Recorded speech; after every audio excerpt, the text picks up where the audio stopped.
Are they? Are they yet? Does Texas A&M win 2 out of 3 if it's not South Carolina this weekend? No, probably I not. don't think so either. They Dude, did not play yeah. perfect baseball. South A&M is Carolina playing is bad. yeah. The guys that South Carolina was throwing at the back end of their bullpen was almost embarrassing to the E SEC. Dude, you guys are tripping, man. I get it. I totally get it. I understand. If the storyline was Auburn, no doubt. The player storyline is going to be in Oxford, and we'll get there in a second. But if you're looking for the storyline in college baseball this weekend, never been done before. A grand slam and a walk-off granny in the ninth to win a baseball game never happened. Never. Not in the Big South, not in the Ivy, not in the Big West. How do you know that 1,000% for sure? Didn't the NCAA tweet it out? Yeah, they did. Yeah, they did. NCAA tweeted out. Now, That's granted, awesome. they've tripped up before. Hey, I'm old enough to remember when the NCAA tweeted out that Coastal beat Troy in a series. Yeah, I beat you to it. Yeah, a la Coastal beating Troy. I get it. But I'm going off their word. They're smarter than I. But you're right. If there's some back-end bully somewhere else in the country that shuts the door down, fine. Still have to be able to do it. They got the swagger. There's one clip in my head when I think of that South Carolina Texas A&M series. Paul Mainieri walked out of the dugout. It was 12-11. You're like, South Carolina about to lose this game. Paul Mainieri trots out to the mound, looks up at his pitcher, like, dude, he's like 3 feet taller than him, and just taps him on the shoulder. And it was one of those, buddy, keep your head up, keep working. Just keep your head up and keep working, pal. And just turned around and walked back. It was no energy. It was just like, I was just like, dude, Paul, send the young guy out there with energy to fire this guy up and give him some hope. Not the old grandpa tap him on the chest. Hey, buddy, it's gonna be all right. And walk back. It was just like, dude, this is over. This experiment is over in Columbia, South Carolina. It needs to end tomorrow. Man, I think the national, just headline, or not even headline, but the thought around South Carolina is give him 2 years. But I'm in the same boat as D. I think a good coach gets some wins out of a team. A good coach does not blow a 9 or 8 running lead in the 9th inning. Man, come on. They were down 12. 12-2. Yeah. It was 13 unanswered. I'm sorry. A&M scored 13 unanswered. That's what it was. But the Grand Slam put it as a 15-12 game. Yeah. Yeah.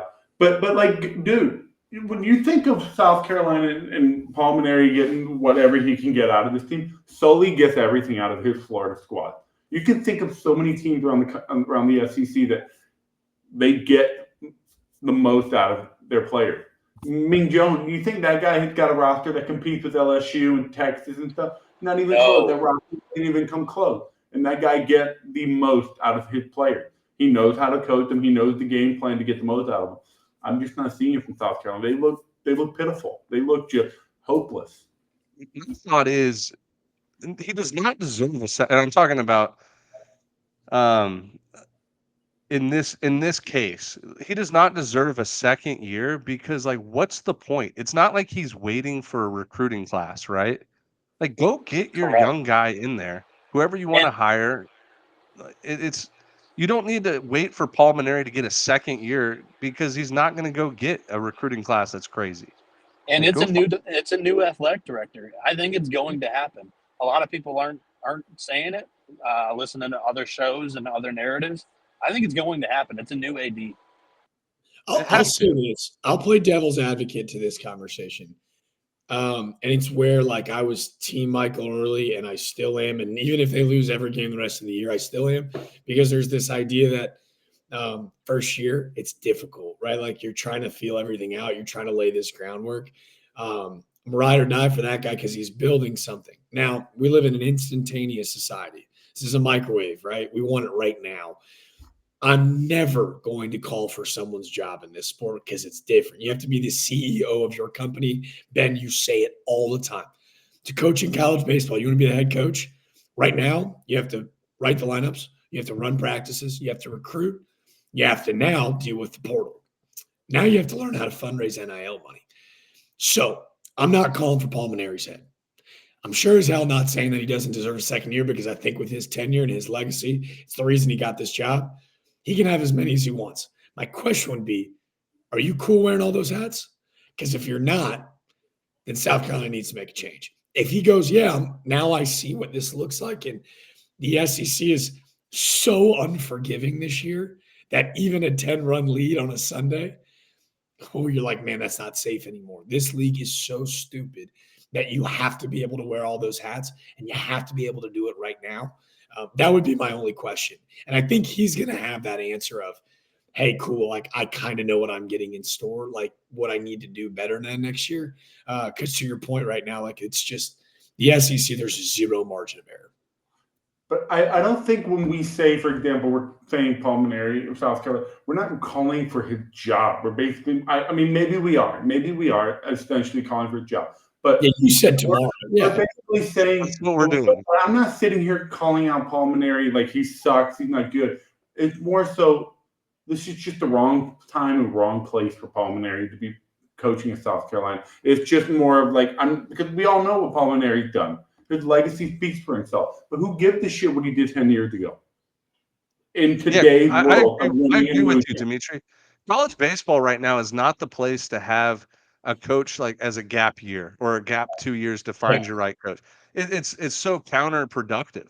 Like the purpose of getting your coach in there and giving him 3 or 4 years to try to build a program and win games, like that has to happen now. Like you can't just let Paul Mainieri have a gap year or a 2-year bridge where he's coaching your team and then you're trying to find your coach, because the way the portal is, the guys he brings in are going to leave whenever he leaves, and the guys that want to go to South Carolina won't go because they don't know who the coach is going to be in the future.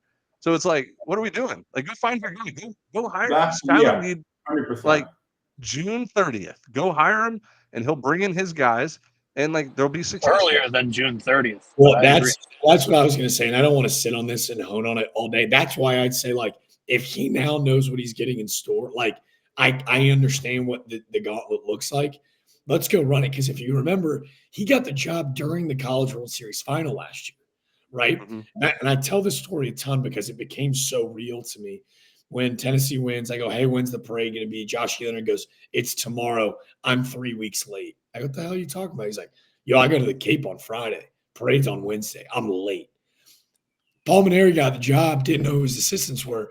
And the reigning national champions are going, yo, we're 3 weeks late in the portal. We got to go. So to Ben's point, like, yo, you can do this thing fast. It's probably a bad example, but South Carolina fans feel like they're on the same level as Texas, so maybe it's not a bad example. Like, look what Schloss and the boys did in year one. Like, this thing feels different. And tomorrow morning, they're going to be the number one team in the land.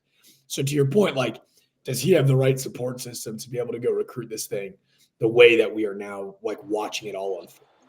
For what it's worth, Mainieri was 9 days earlier than I think you're thinking, because it was the Wednesday before College World Series Thursday, because his intro press conference was on press day with all 8 teams at CWS. I remember clipping him, like just a couple of statements from his intro. That hurts my argument. Like, and also Monty Lee, and the entire hiring process was, in my opinion, not ideal. It was Ray Tanner's final move as athletic director. Then he stepped down. It just seemed like a olive branch to a buddy of his back when he was coaching, in my opinion anyway. And the entire coaching staff surrounding Mainieri was to make sure that they kept the talent that they had recruited through the high school class, and also know that they had somebody who could recruit in the transfer portal. You needed the younger guys that understood that, and Monty Lee was that guy, right? Right. Yeah, the whole hiring thing was focused around Monty Lee, but they didn't want to give Monty Lee the head job. That was but it's like almost doing Monty Lee a disservice. Like, if you think Monty Lee is good to go, like, let him be your guy. Yeah. Like, don't let him sit behind Paul Mainieri and not have the keys to the house. Like, if Monty Lee's your guy, like, let him be your guy. Yeah. Monty Lee. Anyways, we got to move on. We got to yeah. move on from this series. Look, A&M's won 5 straight games in the SEC. That's great. And like they've put themselves in position to, like, honestly, they win 6 or 7 more SEC games this year.